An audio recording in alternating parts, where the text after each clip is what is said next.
네, 평화를 빕니다. 한 달 동안 잘 지내셨어요. 그래도 이렇게 나온 거 보니까 그죠? 별일 없으니 못 나온 사람은 무슨 일인지 몰라도 나오신 분들은 그래도 별일 없이 건강하게 잘 지내셨으리라 믿습니다. 다음 달부터 우리 이제 지원반 교육도 시작되고 또 우리가 올해는 모두가 지원자가 되어서 같이 공부하기로 했습니다. 그죠? 그래서 그 이제 양성 공부에 들어가기 전에 우리 형제 안에서 입회 양성에 대해서 어떤 절차와 어떤 과정이 있는지 또 어떻게 양성해야 되는지 우리 회원에서 이야기하고 있는 것을 중심으로 여러분들이 좀 이야기를 나눠줄 필요가 있겠다 생각이 들었어요. 그래야 우리 양성이 이런 거지 좀 알고 공부를 해 나가야 되는데 이거 왜 하는지도 모르고 공부를 하고 있고 이렇게 하다 보면은 늘 제대로 된 양성이 되기 어렵다 이런 생각이 듭니다. 그리고 우리 회원 제37조에서 45조까지 형제 입회와 양성에 대한 이야기를 이야기해 놓고 있어요. 그리고 이 규정에 따라서 우리는 지금 양성을 하고 있는 겁니다. 그래서 회원의 이 내용을 정확히 알고 양성 교사들은 물론이고 우리 회원들 모두가 이제 양성에 임해야 된다는 거죠. 그래야만이 제대로 이제 성장을 해 나갈 수 있다 그렇게 할 수 있습니다. 그런데 우리 회원 37조에서 45조 이 내용은 회칙 제23조를 근간으로 하고 있습니다. 회칙에서는 23조가 양성에 대한 이야기를 입회 양성에 대한 이야기를 하는데 그것을 이제 회원에서 구체적으로 37조 45조까지 어떻게 이제 해야 되는가를 이제 풀어서 이제 이야기를 해놓고 있는 거죠, 그죠? 그래서 회원 각 그 조항마다 회칙 제23조 괄호 해가지고 그것을 근거로 하고 있다는 것 갖다가 적어 놓고 있습니다. 우선 회칙 23조부터 원칙이니까요. 그 원칙을 이제 먼저 알고 그 다음에 회원으로 들어가 보도록 하겠습니다. 같이 한번 읽어보겠습니다. 제서 프란스코회 입회 청원서는 단위 형제회에 제출하며 평의회가 새 형제들의 입회를 결정한다. 입회는 이제 지원은 아니죠. 지원이 아니고 지원기가 끝나고 이제 입회를 신청을 합니다.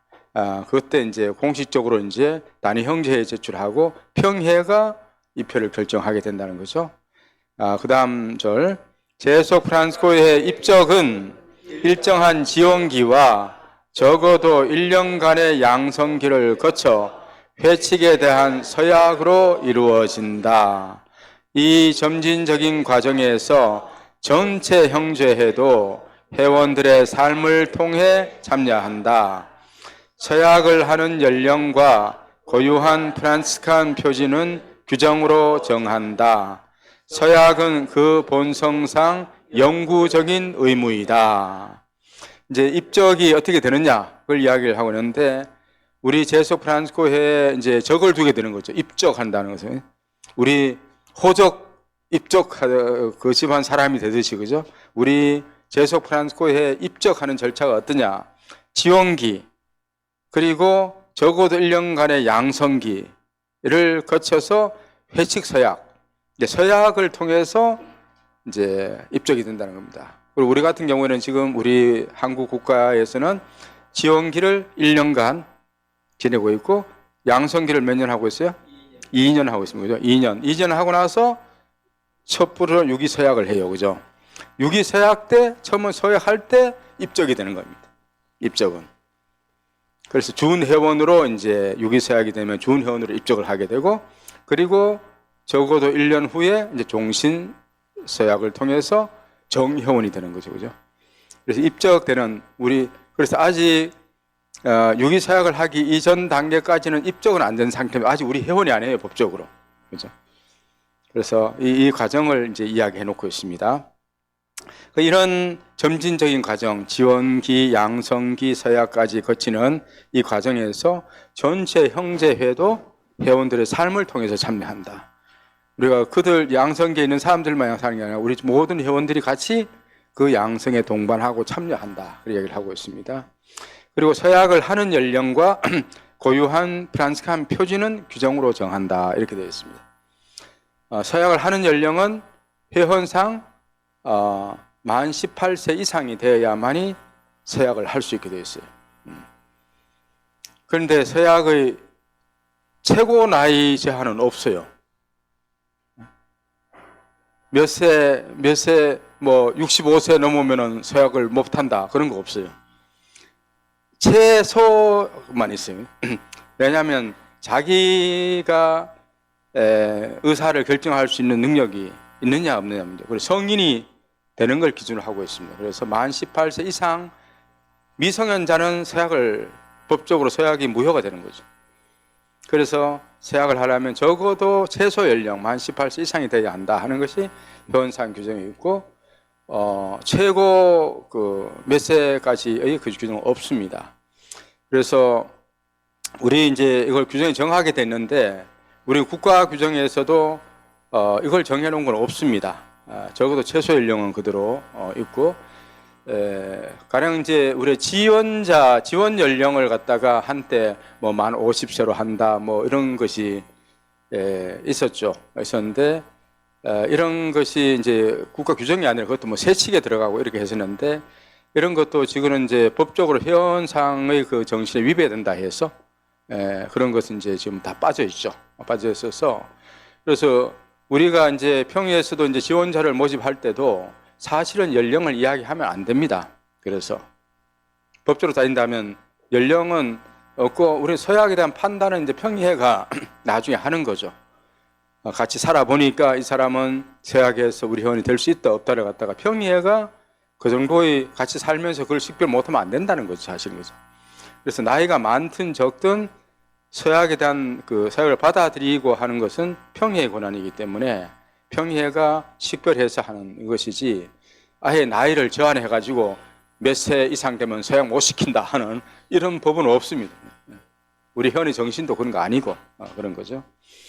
그래서 어쨌든 서약을 하는 연령 그리고 최소 연령과 고유한 프란스칸 표지는 규정으로 정해졌습니다. 우리 서약하면은 우리 표지로 뭘 해요? 한국에서는? 타오 십자가. 유기서약에 타오 십자가 하나 지금? 은색 배지하고 그죠? 그렇죠? 종신서약 때 금색 배지 그렇게 하고 있습니다. 그죠? 그것이 이제 우리 표지로서 우리 한국에서는 그렇게 정하고 있는 거죠. 옛적에는 수도복 같은 게 있었습니다. 우리 옛날 회원들 중에 요즘도 이제 돌아가시는 분들 중에 옛날 수도복을 가지고 있는 분들이 있더라고요. 옛날에는 수도복 입고 죽는 게 소원이었다, 그런 게 있었는데, 이것이 이제 새 우리 회칙 회원이 나오면서, 우리 제석 프란치스코 회원은 수도자가 아닌데 수도자 흉내 내는 것은 맞지 않다. 그렇게 해서 이제는 그런 것을 없애고 우리는 타오 십자가 하고 우리 회원이라는 배지 그런 걸로 이제 우리 신분을 대체하도록 이렇게 했습니다. 그리고 서약은 그 본성상 영구적인 의무다. 원래는 우리 옛날 초창기 회원들, 한국에서도 초창기 회원들은 유기서약이라는 개념이 없었어요. 그냥 서약을 했는데 그 자체가 종신서약이었어요. 종신서약이기 때문에 서약 자체는 그 자체로 영구적인 거라는 거죠.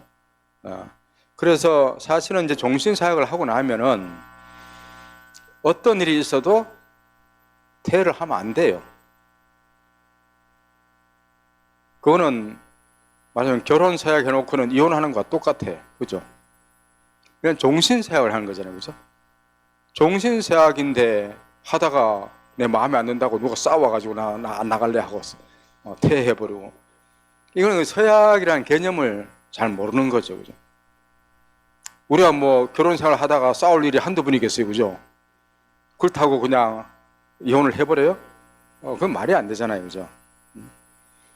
어쨌든 힘들어도 우리가 서약한 것이지 누가 뭐 강요해서 서약시킨 것도 아닌데 자기가 하고 싶어 그때는 서약 안 받아줄까봐 걱정돼가지고 막 그래놓고는 그렇게 교회가 공식적으로 이제 서약을 받아들이고 축복을 해주는데 불구하고 무슨 일이 있다고 해서 자기가 안 나오고 자기가 퇴회를 한다면은 이 자체로서 결혼 의무를 저부른 것과 똑같은 거예요.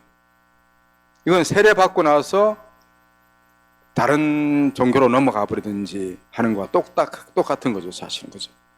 그 정도로 이제 엄중한 겁니다. 그래서 서약은 그 본성상 영구적인 의무라는 것, 그것을 이제 염두에 두셔야 합니다. 여기는 지금 거의 다 정신선을 하셨잖아요, 그죠? 빼도 박도 못 하는 거예요, 지금. 뭐, 누구하고 싸웠니, 어쩌니, 뭐가 마음에 드니, 안 드니 해서 나는 그만두겠다는 소리 하면은 그 자체로서 그 사람이 잘못하는 거예요. 그죠? 그 사람이 잘못 살고 있는 거예요. 우리 조직 안에서의 삶은 이런 일도 있고 저런 일도 있을 수 있어요. 그죠? 우리 가정 결혼해서 살면 그렇게 행복할 줄 알았는데 무슨 문제가 그리 많아. 그죠? 그렇듯이 사람이 함께 더불어 사는 데 있어서는 수많은 갈등과 문제들이 있을 수밖에 없는 거죠. 그건 정상이에요. 그것 때문에 내 서약의 의무를 줘버린다? 그건 말이 안 되는 거죠. 그죠? 그래서 우리 서약은 그 본성상 영구적인 의무라는 것 갖다가 회칙에서 이야기하고 있습니다. 예, 마지막 절 봅시다. 특별한 어려움에 처하게 된 회원들은 평의회와 형제적인 대화로 자신의 문제를 논의할 수 있다. 형제의 평의회는 퇴회 또는 필요하다면 결정적인 제명을 회원에 따라 결정한다. 예, 영구적인 것이지만 특별한 예외를 이제 두고 있어요. 우리 결혼도 영구적인 의무지만도 이혼 절차를 밟잖아요, 그죠? 도저히 안 되라 하는데 뭐 어떻게 할 거예요, 그죠? 그때는 이제 근데 그 절차가 너무 쉬우면 안 되죠. 그리고 절차가 까다롭습니다. 혼인 서약을 하고도 그것을 내가 없게 만들려고 하려면 무효 수속 만들려면 우리 가톨릭 교회에서는 굉장히 엄중하게 하죠. 사회에서는 오히려 쉽다고 해요. 사회에서는 돈 문제나 뭐 자식 누가 어떻게 할래 이것만 해결하면 돼요.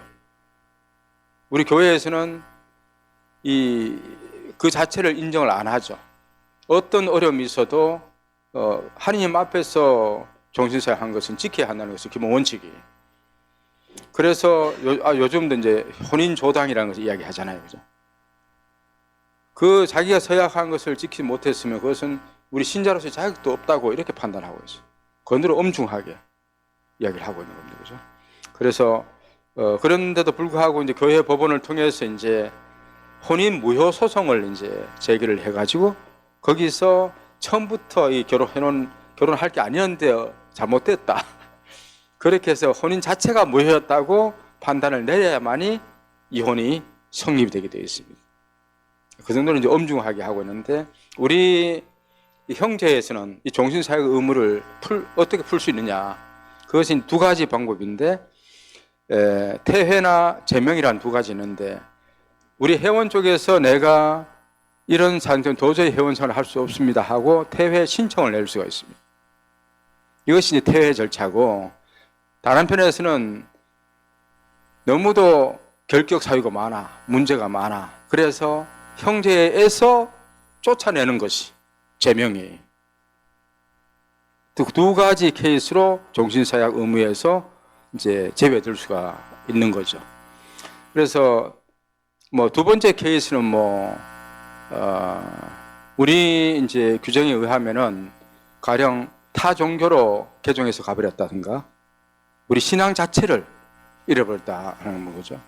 그렇다면 우리 서약은 가톨릭 신앙을 기초로 해서 서약이 이루어지는 겁니다. 그죠? 그런데 이 자체가 가톨릭 신앙 자체를 저버렸기 때문에 이 서약 자체는 성립할 수 없게 되어버려요. 무효가 되어버리는 거죠. 그래서 그런 때 있어서는 이제 제명 절차 받게 되고 또 교회에 큰 어떤 누를 끼치는 사건. 가령 우리 나주 율리아 아시죠? 나주 율리아 우리 제수 프랑스 회원이었어요. 그런데도 계속 교구장님 말도 안 듣고 파문당했기 때문에 우리 회원으로서 자동 제명 처분되는 거죠. 이런 어떤 결격수일 때는 제명이라는 것이 이제 되는 것이고, 퇴회는 이제 본인이 이제 도저히 나는 회원생활을 할 수 없습니다. 내가 종신사역을 했지만도 감면해 주시길 부탁드립니다 하면서 청을 해야 되는 거예요. 그래서 이것에 대해서는 청을 한다고 해서 그냥 평의에서 그래 안 그래도 꼴 보기 싫은데 너 잘 됐어 나가 이렇게 할 수가 없게 되어 있어요. 이 절차를 그 단위 형제의 평의에서 결정하고 쫓아낼 수 없게 되어 있습니다. 이게 지구까지 올리고 국가까지 올리고 다 이제 그 국제까지 보고가 다 돼야 할 부분이에요. 이거는 그 정도로 엄중한 겁니다. 이게 종신생활 한 사람이 떠나게 된다는 사실은 우리가 문제가 있어. 그래서 우리는 이제 보완 절차들이 있죠. 뭐 회원들이 지금 회원 생활을 정상을 할 수 없다 할 경우에 특별 배려 회원이라는 제도가 있죠. 그래서 1년간 가령 기간을 정해줘 가지고 내가 1년간은 회원수만 내가 가령 외국에 딸이 있어 가지고 딸 때문에 그 뭐 1년을 내 나가 살아야 되기 때문에 회원생활을 할 수 없어요. 이러면은 이제 특별 배려 회원을 신청하는 겁니다. 그죠? 그래 가지고 1년간은 회원 생활을 면제해 주십시오 하고 청하는 거거든요. 그럴 때 이제 그런 그 사유가 이제 합당하다고 한다는 평의에서 그걸 허락을 해 주는 거죠. 그리고 그 1년 해도 안 되고 뭐 하면 또 기간을 연장할 수도 있고. 그리고 이런 평의와 대화를 통해서 내가 회원 생활을 할 수 없는 여건이 되었다 하더라도 그것을 감면도 때로는 받을 수 있고, 그렇지만 이 서약의 의무는 종신적이고 영구적인 것이기 때문에 어떤 식으로든지 유지할 수 있도록 평의는 도와주는 거죠. 그럼에도 불구하고 평의에서 이제 계속 노력을 합니다. 회원 생활 안 하고 연락도 없이 오지도 않고 그래. 수소문해도 어디서 처박혀서 뭘 하는지도 모르고 연락도 안 되고 그래요. 1년을 기다려보고 2년을 기다려보고 3년을 기다려봐. 그때부터는 이제는 제명 절차를 밟기 시작해야 되는 거죠. 본인으로부터 아무것도 없다 하더라도 그 사람을 찾는 노력부터 해야 됩니다. 수소문해서 찾는 노력부터 하고, 또 적어도 문서로서 이제 이렇게 하면은 이제 징계를 받을 수 있다는 것 갖다가 계속 이야기해주고, 또 가능한 평의하고 접촉해서 대화를 할 수 있도록 이제 과정들을 밟도록 만들죠. 이런 절차를 밟아가지고 가능하면은 다시 우리 회원으로 살 수 있도록 만들어주는 데 초점이 있습니다. 쫓아내는 데 목적이지 않고.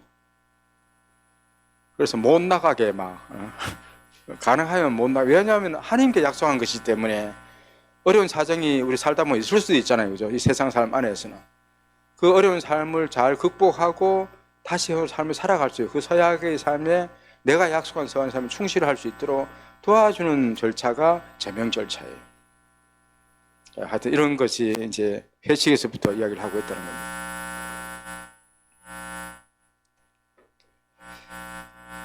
네. 자, 그래서 이제 회헌 이제 37조부터 이제 양성에 대한 이야기를 하는데, 그 1항에 보세요. 앞에 회칙 23 해놨죠, 그죠? 그 회칙 23조를 근거해서 이 회헌 이야기를 하고 있다 하는 겁니다. 자, 37조 한번 읽어보겠습니다. 형제의 입적은 지원기, 양성기, 회칙, 서약을 거쳐 이루어진다. 아까 봤던 거죠, 그죠? 자, 2. 형제에 입회하면서부터 일생을 통하여 이루어지는 양성 과정이 시작된다. 성령께서 양성의 주체이심을 기억하고 또 그분께 협력할 것을 유념해야 한다. 양성의 책임자는 청원자 자신, 그리고 형제회 전체, 회장을 포함한 평의회, 양성 담당자 및 영적 보조자이다. 3. 주님께로부터 받은 성소를 완전하게 발전시키기 위한 양성 책임자는 회원 자신이다. 형제는 양성 과정에서 격려와 기도와 모범으로 회원을 돕는다. 4. 국가 및 지구평의회는 일반적으로 각 형제회 양성 책임자를 도와 지역 상황에 맞는 양성 방법들을 연구하고 채택하는 권한을 갖는다. 이제 37조에서 양성 총론에 대한 이야기를 하고 있습니다.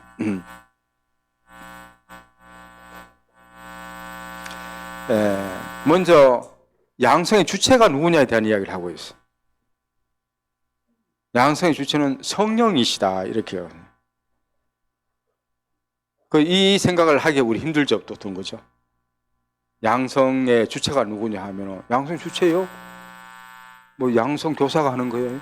뭐 아니면 그 지원자 자기가 뭐 양성하는 거 아니에요? 하는데 우리 회원의 진짜는 성령께서 그 사람을 우리 회원으로 만들어 가신다는 거예요. 이 개념이 굉장히 중요한 개념입니다.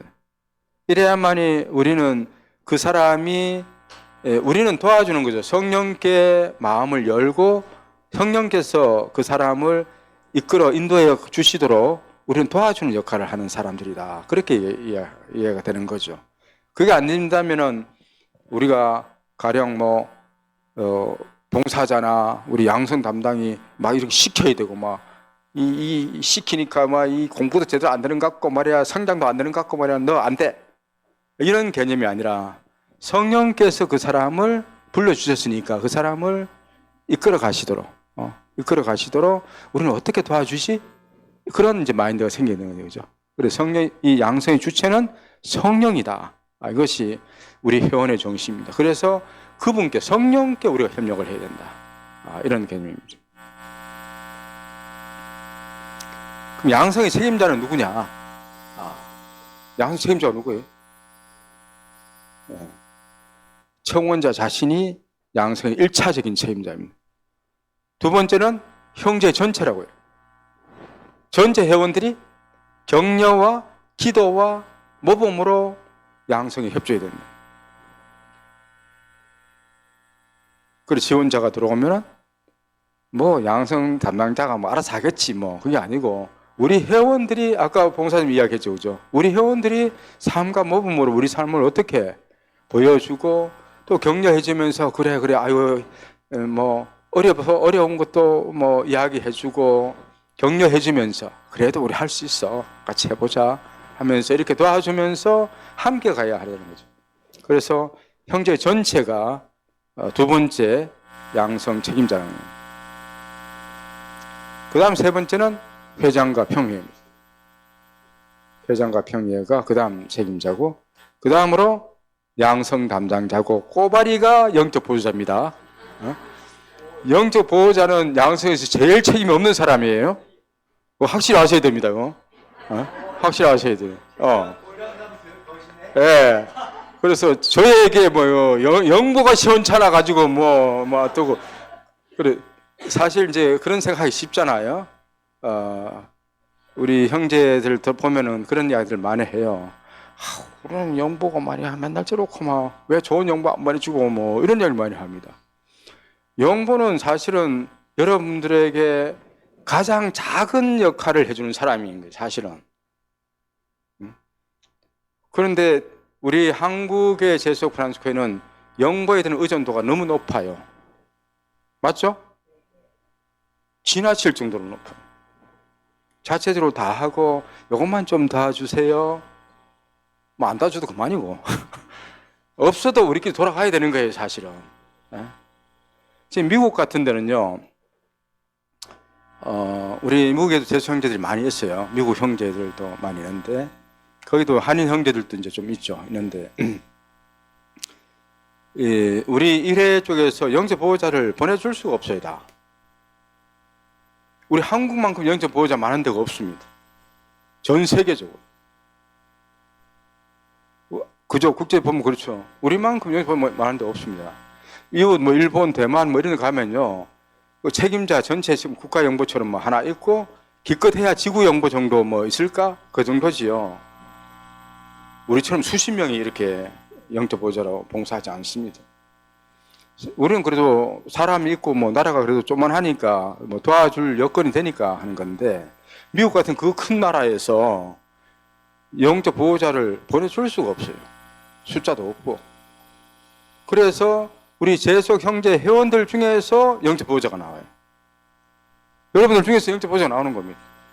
봉사자와는 별개로 영적 보호자가 우리 회원들 중에서 영적 보호자 선발이 돼요. 그래서 자체적으로 다 돌아갈 수 있어야 됩니다. 그 정도로 그런 의식을 우리 한국 제소 프란스교회가 제대로 성장하려면은 영적 보호자 없이도 돌아갈 수 있을까? 그런 걸 시험해 봐야 되는 생각들을. 그래서 저는 우리 영적 보호자 싹 하면 다 빠지면 어떨까? 그죠? 한번 싹 다 빠져보면 어떻게 돌아갈까? 그렇게 자체적으로, 그래서 영적보호자 한 번씩 도와만 줘도 고맙습니다 하고 이런 정도로 가는 게 가장 정상적일 수 있거든요. 그죠?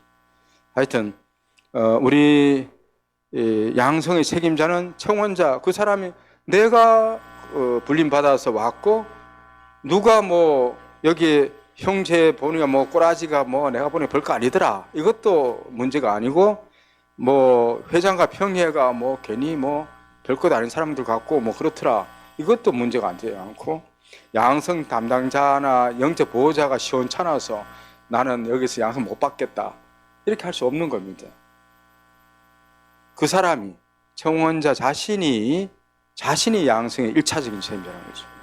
자기가 하나님께서 나를 이 제소 프란스교회라는 곳으로 불러주셨다는 것을 믿고, 내가 어떻게 그럼 배우고 하나씩 배우고 노력해서 하나님께서 원하시는 그 삶으로 나 살아갈 수 있지?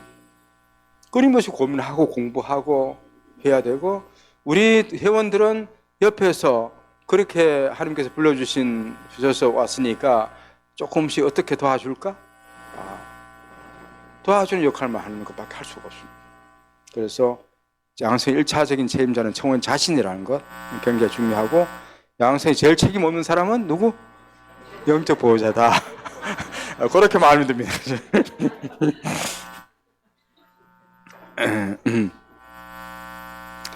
네, 그리고 국가와 지구평의 역할이 뭐냐? 국가와 지구평에는 상황에 맞는 양성 방법을 연구하고 채택하는 권한이 있습니다.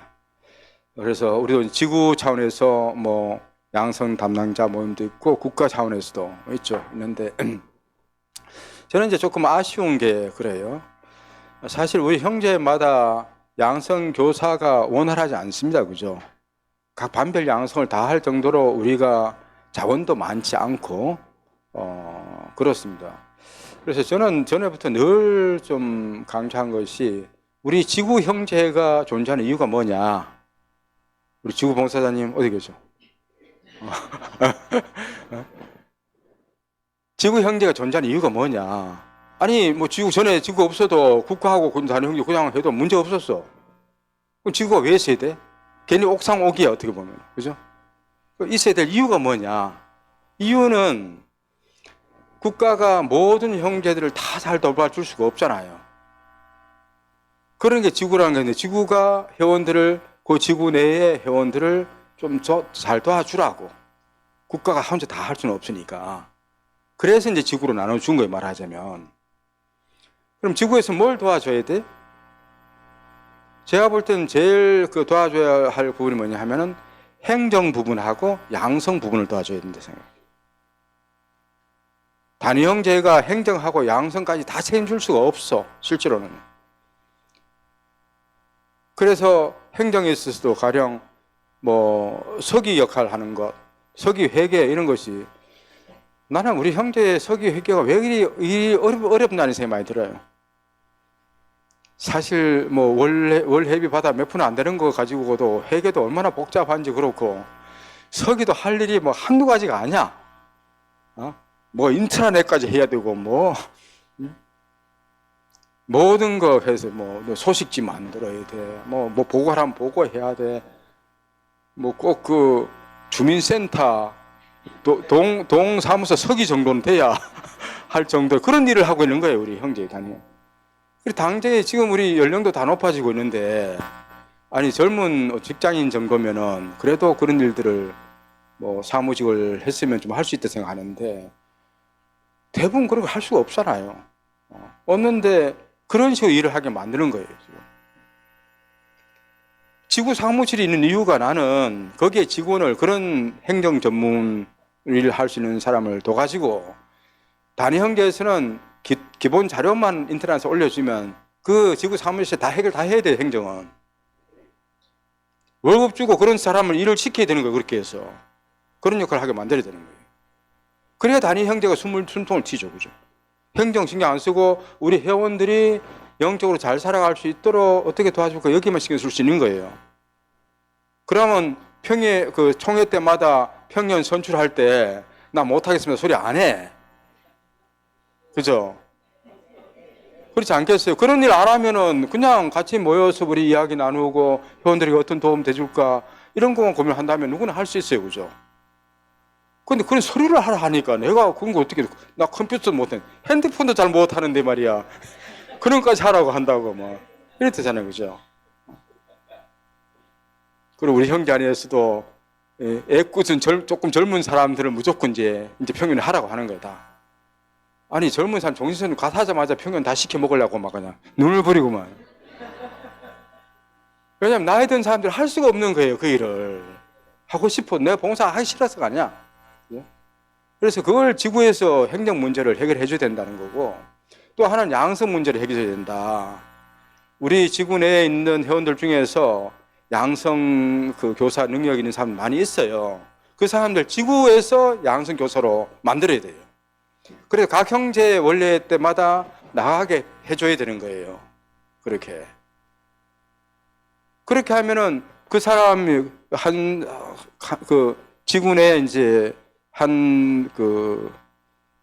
지원반 이제 도와줄 수 있는 사람을 한 서너 명 만들고, 입회반 한 서너 명 만들고, 6.2, 1, 2반 이렇게 해서 만들면은요, 그들을 갖다가 이제 적어도 일주일에 한 번씩 어느 형제에 가서 봉사하게 만드는 이런 식으로 짤 수가 있거든요. 그렇게 짜면은 실제적으로 각 형제에서 한두 명의 양성 교사만 나오면 그 사람이 지구 양성 교사까지 같이 하는 거예요, 말하자면. 지금 양성자 학교도 하고 있잖아. 지구 양성자 학교 하고 있죠, 그죠?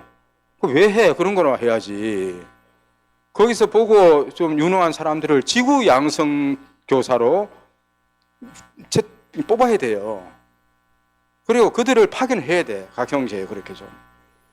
그렇게 해서 양성을 도와주는, 지원해주는 쪽이 되면은 실제로 문제가 없어지거든요. 그런데 각 형제마다 단별 양성 교사를 다 만들어 하는데, 우리만 해도 그렇잖아요. 이 유능한 사람 많다고 하는 우리 형제마저도 양성 교사 할 사람이 없다고 하는 거예요, 지금. 그죠?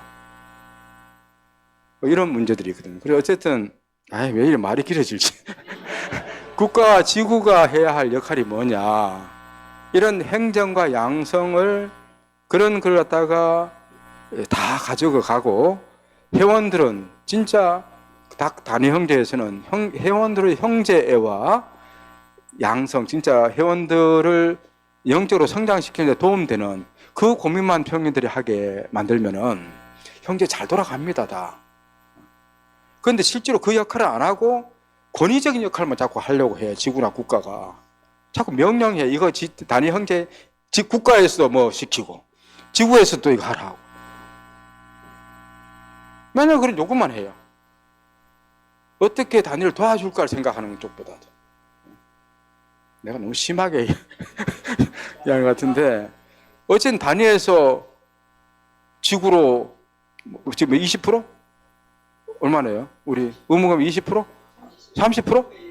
30%? 말도 낸다. 이야, 그렇게 다 보내잖아. 보내는 게 그런 걸 도와주라고 보내는 거예요, 사실은. 그런데 그렇게 하는데도 무슨 지구에서, 국가에서 무슨 모임한다 하면서 또 회비 다 거듭내, 또? 네? 그렇게 걷어갔으면은 그냥 공짜로 다 시켜야지. 네? 저는 그렇게 생각해요, 진짜로. 지구와 국가에 돈이 없어? 없지 않아요. 국가에도 몇 억이 있다 하더라고요. 지구는 얼마였어요? 네? 우리 지구는 얼마나 했어요? 3억? 3천? 그래, 많지. 우리 얼마 있는데, 우리 얼마 있어요?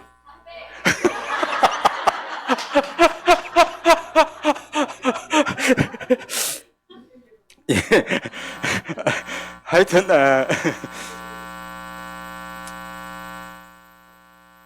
예. 그리고 이제 지원기에 대한 이제 지원기를 이제 다음 달부터 시작하니까 오늘 지원기까지만 이야기를 좀 나눌까요? 자, 지원기 같이 읽어보겠습니다. 1. 지원기는 참되고 고유한 양성을 준비하는 단계이며 성소를 식별하는 기간이고 형제회와 지원자 사이의 상호 이해를 위한 기간이다. 제속 프란스코회 입회의 자유와 진지성을 보장해야 한다. 2. 지원기의 기간과 진행 방법은 국가 규정에서 정한다. 3. 국가평의의 지침을 고려하면서 경우에 따라 지원기를 면제해 줄 권한은 형제의 평회에 있다. 이게 지원기에 대한 규정이에요. 그래서 이걸 해설을 하면은 지원기가 뭐냐? 그리고 이제 다음 달부터 시작될 지원기. 지원기는 양성 준비기다. 진짜 양성기가 아니고 예비기예요. 그래서 1년간은 본격적인 양성에 들어가는 것이 아니고 기본적인 기초적인 이제 양성에 이제 들어가야 돼요. 그래서 양성 준비기라고 이야기해요. 양성기가 아니고 양성 준비기다. 두 번째는 성소 식별기다. 내가 제속 프란스코에 이제 어떤 불림을 받아가지고 지원을 했는데 진짜 내가 제속 프란스코 회원으로 불림 받은 건지 그 성소를 확인하는 기간이에요. 그 지원자 자신도 확인하는 기간이고 우리 형제 쪽에서도 구역장비를 추천하고 해서 받았는데 1년간 지켜보니까 우리 현으로 싹수가 있네 없네 식별하는 기간. 서로가 상호간에 서로 식별하는 거예요. 그래서 아니다 싶으면 본인도 떠나도 되는 거고 우리가 봐도 우리 성소 없는 것 같아요 하고 우리가 식별해서 내보내도 돼요. 그런 식별하는 게 성소를 1년간 시간을 주는 거죠. 1년간 주면서 본격적인 이제 우리 회원수 삶의 양성에 들어가기 전에 한번 나와보면서 이렇게 회원수 의무도 없어요, 그죠? 의무도 아무것도 없습니다. 그냥 와서 들어보는 거죠. 들어보고 우리 회원들 사는 꼴도 보고 보면서 맞아 하나님께서 나를 이 길로 불러주신 것 같아 이런 것을 이제 식별해 보는 거고 우리 형제 측면에서도 받긴 받았는데 그 회원을 바라보면서 그 회원이 제대로 우리 삶을 살아갈 수 있는 사람인지 아닌지를 살펴보는 거죠. 그런 기간이 바로 지원기다. 그리고 상호 이해기다. 같은 맥락이겠죠, 그죠? 그 지원자도 우리 형제를 알아가는 시기고 우리도 그 지원자를 알아가는 시기죠. 그런 시기. 그래서 우리 회원에서는 지원기를 이 세 가지로 이야기하고 있습니다. 양성 준비기, 성소 식별기, 상호 이해기. 이거 시험 문제 나오는데 여기 4 해놓고 뭐 할까요? 4번에 아리까리한 거 하나 넣어가지고 이 세 가지 요것을 이제 꼭 알고 있어야 됩니다. 지원계라는 게 이런 거구나. 그래서 지원계는 제가 생각할 때는요, 우리 한국에서는 지원계를 그냥 엄격하게 하고 있는데 지원기 때 우리는 입회 지원서를 받잖아요. 사실 받는 지원기는 맞는 게 아닌 거예요. 이제 입회할 때 그때 정식으로 이제 회원상을 받게 돼 있거든요. 지금은 받으라는 이야기가 없어요, 그런 거. 근데 한국에서는 지원자 모집부터 해가지고 그때부터 이제 서류를 만드는데 지원기는 이런 의미에서는 누구나 와서 들어보고 같이 삶을 나눠보고 이 성소가 내 성소 맞나 아닌가를 찾아보는 기회를 생각한다면은 누구나 와서 들을 수 있잖아요, 그죠?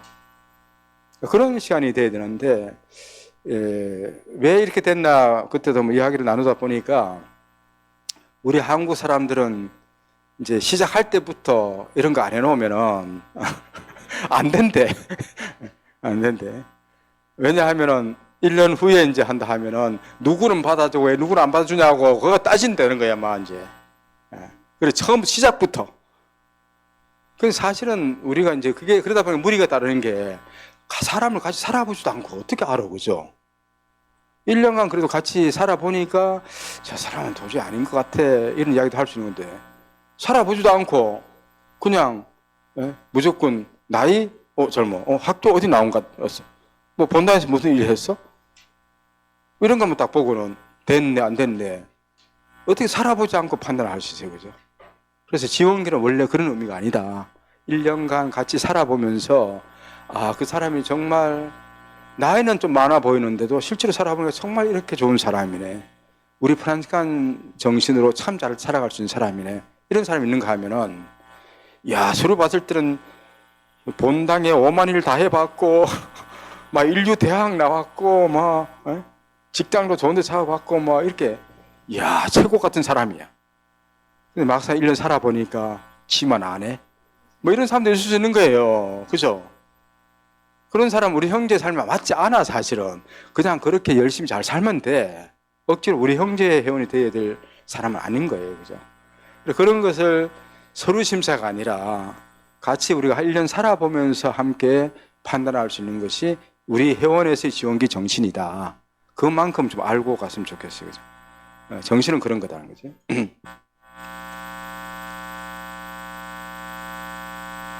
예, 지원기를 면제해 줄 수 있는 권한에 대한 이야기도 회원에서 하고 있어요. 어떤 사람을 면제해 줄 수 있을까요?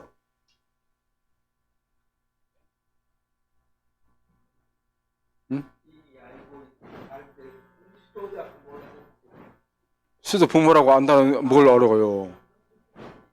자녀를 키우면서 이미 충분히 아시는 분들이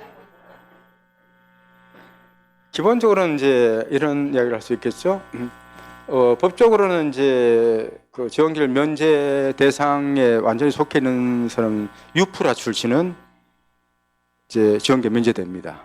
이제 청년 프란스칸으로서 살았던 사람은 우리 형제 입회할 때 지원기를 면제해줘요. 이제 벌써 프란스칸 성인이 됐고 우리 사람들 아는 거죠, 그죠? 그걸 전제로 이제 해주고 그 다음에 그렇죠. 수도자로서의 서원 생활을 했던 사람이 이제 뽑고 나와서 이제 우리 재속 프란스칸이 되고 한다. 이럴 경우는 지원기를 면제해 줄 수가 있습니다. 그것도 이제 어쨌든 평의회의 권한이라는 거죠.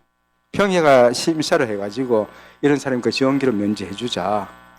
나는 지원기부터 할래 한다면 하는 건데 우리가 그런 걸 이제 면제해 줄 수 있는 권한은 평의회에 있다. 그래서 그렇다고 해서 우리 수도자 부모다? 그건 아닌 것 같아. 그 부모가 그렇지. 연령 제한에 있어서는 그 이야기를 할 수 있는데, 그죠? 그런 문제에 대해서는 우리가 가령 부부 회원에 대해서도 제가 대전에 있을 때 부부 회원은 그렇게 받아들였어요.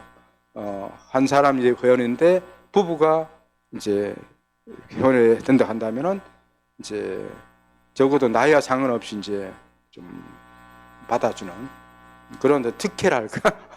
왜냐하면 부부 회원으로서 사는 것이 우리 회원이 회원의 삶을 더 잘 살 수 있도록 도와주는 게 되니까 그런 차원에서 이제 하는 경우도 있었습니다.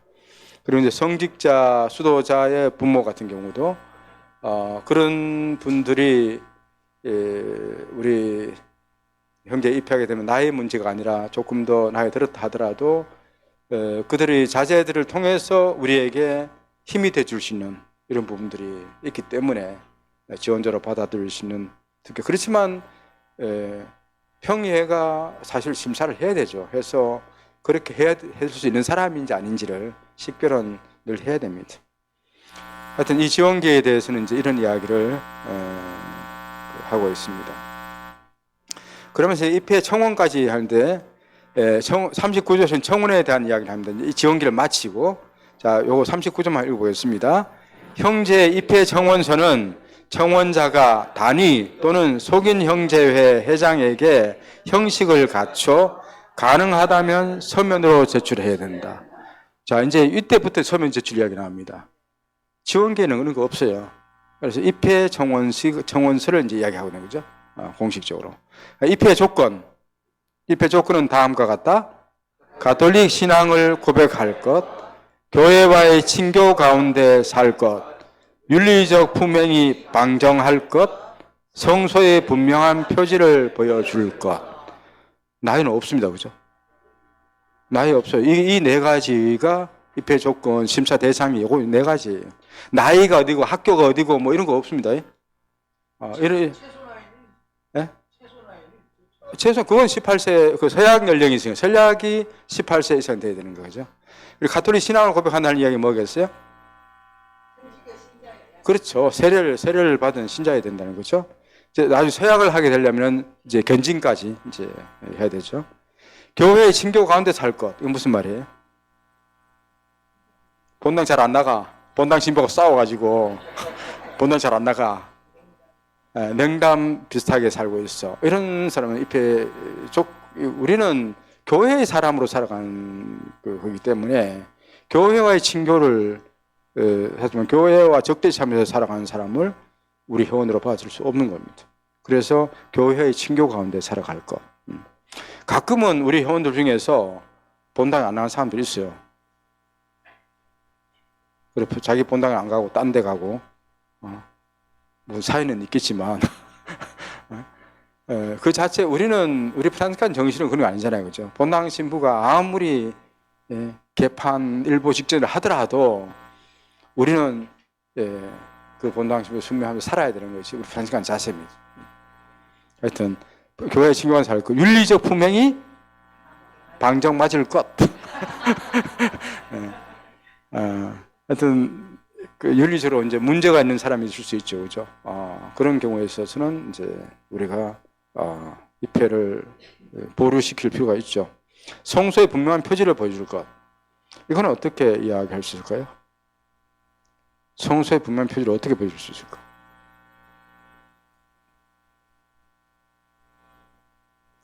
프란시스코 성인을 좋아해야 되겠죠, 일단은, 그죠?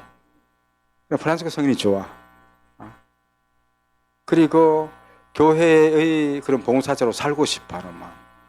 그냥 내 혼자 그냥 뭐 열심히 살고 이게 아니라 우리는 교회의 봉사자가 되는 겁니다, 실제로는. 그죠?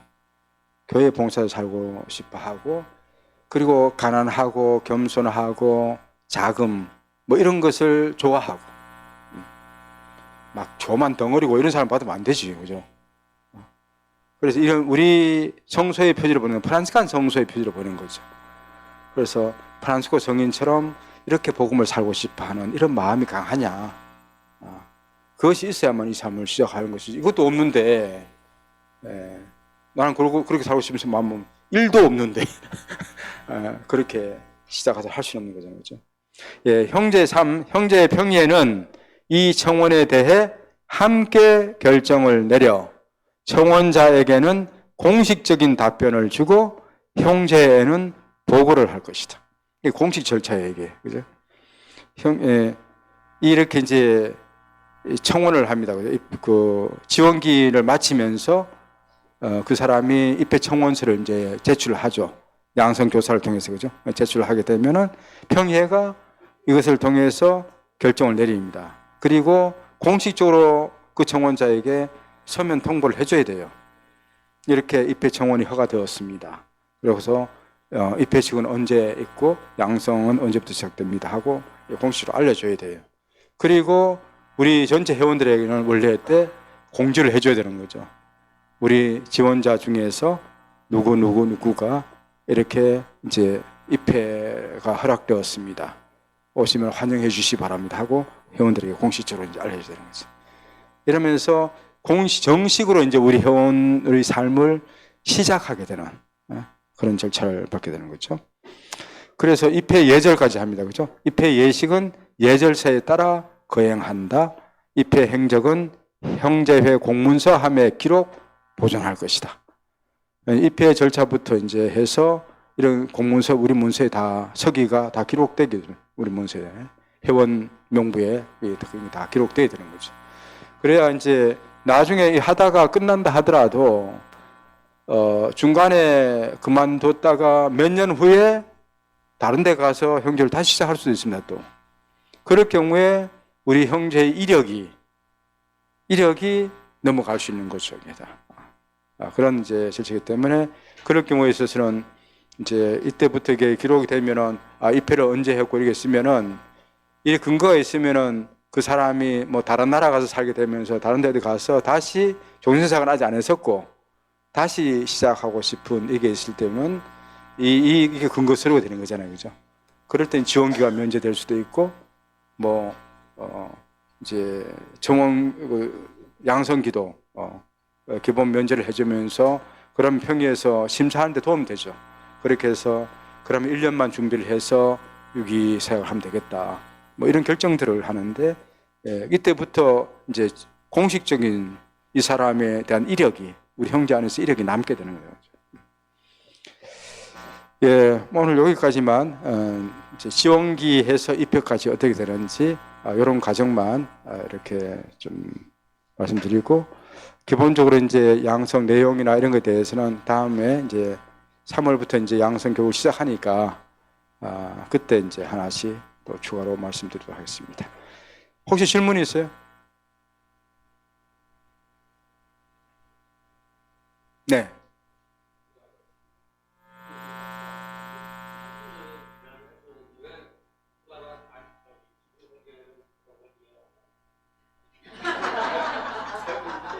왜 나보고 이야기해요? 이 지구 봉사자, 지구 봉사자 얘기. 예. 예. 알겠어요. 음.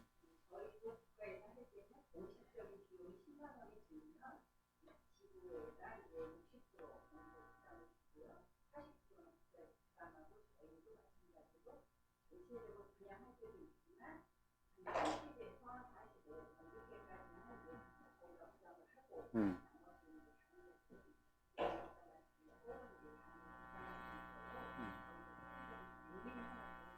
음.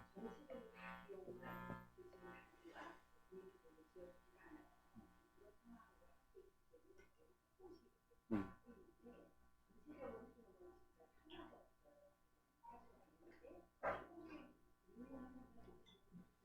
예. 그래서 저도 이제 뭐 이거 조금 이상적인 이야기이긴 한데, 저는 본당도 마찬가지라 생각해요. 본당도 사실 우리 교우들이 헌금하고 또 교무금 내고 이렇게 해서 본당 운영하잖아요, 그죠? 뭐 그 중에 3, 40%를 또 교구에서 뺏어가. 그러니까 돈이 없는 거예요. 교구도, 본당도 돈이 없으니까 그렇게 헌금하고 교무금 다 냈는데 본당에서 무슨 뭐 피정기타 뭐다 하면 또 돈 내라 해다, 그죠? 사실은 그런 걸 그때는 본당 신자들을 위해서는 다 이게 무료로 베풀어 줘야 되는 거잖아요, 사실은, 그죠? 그렇게 신자들이 다 돈을 냈는데, 그래서 그런 구조를 만들어 가는 것이 우리 교회와 형제가 가야 할 방향이라는 것이 분명한 것 같아요, 저는. 그래서 저는 지구와 국가에 이야기하고 싶은 것은 돈을 축적하지 말아라. 축적하지 말고 정말 회원들을 위해서 어떻게 조금이라도 회원들에게, 특히 이제 형제를 위해 봉사하는 평연들 교육들이 많잖아요. 각 분야별로 교육이 다 있고, 그럴 때마다 가능하면은 그 회원들에게는 봉사하고 있는데 교육받는다 또 돈 내면서 또 해야 돼, 그죠? 어떻게 하면 그 부담을 줄여줄 수 있을까? 돈이 여유가 있다면은 거기에 초점 맞춰줬으면 좋겠다. 저는 그런 바람이에요. 쓸데없는 돈 쓰지 말고, 오히려 그런데 우리 회원들을 위해서 회원들에게 도움되는 쪽으로 자꾸만 해줘야만이 우리 형제가 더 건실하게 성장한 것이 아닌가. 우리 교회도 저는 어떤 데 이야기 들어보니까 막 본당에서 매주 2차 헌금 있다는 데가 있다 하더라고요. 매주 2차 헌금. 처음에는 그래도 뭐 2차 헌금을 할 수 돈 내고 했는데 나중에는 1차 헌금 돈을 갈라낸다네요. 결국은 매주 하니까 결국 만원 할 거면 5천원짜리로 나눠서 누가 나눠가지고 5천원짜리 그리 많아진대요. 그래서 2차 헌금 많이 하는데, 그래서 이게 좋은 방법 아니거든요, 그죠? 아닌 방법 아니고, 또 어쨌든 신자들이 낸 돈이 좀 신자들 교육이나 이런데 신자들이 성장하는데 다시 가도록 만들어줘야 되는데, 교회도 그걸 못하고 있고 우리 형제도 잘은 못하고 있다 생각이 좀 들어요, 저는. 그래서 지구와 국가가 정말로 우리 회원들의 그 성장에 도움되는 쪽으로 돈을 좀 더 쓰는 쪽으로 계속 좀 해줬으면 좋겠다. 한 번이라도 좀 더 해주고 한 번 더 해주고 이러 하면은 얼마나 좀 신날까. 그런 분위기가 된다면. 그런데 교회도 그렇고 형제도 그렇고 돈 없으면 어디 뭐 나가지도 못하고 하지도 못하네 이런 마음이 들기 시작하면요 진짜 가난하고 수입도 별로 없고 이런 사람들은 이제 점점 교회 생활도 어려워지고 형제 생활도 부담스러울 수밖에 없잖아요, 그죠? 그렇게 안 되도록 만들어가는 작업들을 해주는 거. 뭐 저는 돈 문제보다도 아까 이야기 중에서 정말 행정하고 양성을 조금 더 연구를 해봤으면 좋겠다. 지구와 국가 차원에서 더 연구해가지고 어떻게 하면은 단위 형제가 그런 부담을 안 갖도록 조금 시스템을 만들 수 있을까? 그것만 해주면은요 총회 때마다 우리 지구 봉사자 늘 총회할 때 가보면 알잖아요, 그죠? 이 지금 같은 뭐 9명 뭐 평원들을 뽑아야 되는데 다들 뽑기 힘듭니다. 다 뽑기 힘들어요. 다 하나라 하고 억지로 중간 추천해놔도 잘 안 되고 또 정말 일할 사람은 안 하고 권력욕 있는 사람만 또 하려고 하고 막 이상하게 막 그렇게 되거든요. 그게 아니고 그래 그런 데서 아예 해방되어서 누구나 우리 회원들을 위해서 작은 봉사, 시간은 좀 있기 때문에 작은 봉사하고 싶습니다 한다면은 누구나 할 수 있는 이런 구조를 만들어 가는 것이 미래 구조다.